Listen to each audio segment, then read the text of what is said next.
Saya sering bilang, Indonesia, utamanya pejabatnya harus terima kasih sama seluruh rakyat Indonesia. Karena itu aset yang sebenarnya Indonesia, ya seluruh rakyat Indonesia. Saya cerita, satu cerita ini hadis sahih di Bukhari, nggak bisa dipertentangkan. Ini hadis sahih di Bukhari, di Muslim. Di antara yang diapresiasi Allah, itu adalah potensi jahat kita tidak menjadi, tidak kita wujudkan. Kalau seluruh rakyat Indonesia, tidak usah seluruh, seperempat kita ini maling semua. Itu negara miskin kok, karena biayai kita di penjara 2 tahun, 3 tahun. Separuh kita mentalnya membunuh, habis Indonesia. Seperempat saja, sepertiga saja, 1/8 saja punya mental killer, itu habis Indonesia. Ketika rakyat kita, ketika tetangga kita, masyarakat kita tidak melakukan kejahatan, itu ketertiban yang sejati.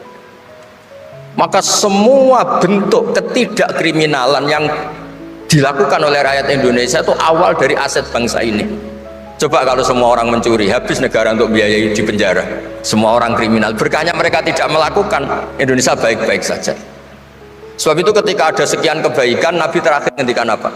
Takufu syarroka anin nas fa innaha shadaqatun minka ala nafsik. Potensi jahat kamu jangan kamu lakukan, itu sudah menolong peradaban. Para gadis tetap gadis karena nggak diperkosa. Orang yang punya kambing satu tetap punya kambing satu karena nggak dicuri. Orang yang berkarir tidak terhenti karena karakternya nggak dibunuh, tidak dihujat, tidak dihentikan, tidak disetop oleh cibiran, oleh bulian. Jadi kalau potensi kejahatan kita tidak menimpa orang lain itu sudah luar biasa. Jangan nunggu berjasa kita dapat penghargaan setelah kita jadi kiai besar, jadi dosen UGM, jadi ini itu.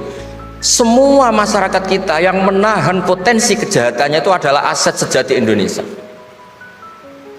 Karena sekali mereka berkejahatan, entah itu mencuri, merkosa, habis. Harapan kita sebagai bangsa habis. Tapi selama ini nunggu ngapresiasi itu yang bentuknya fi'lu, yang bentuknya mereka melakukan apa, sebetulnya enggak. Tidak melakukan kejahatan itu sudah bagian dari kebaikan yang luar biasa.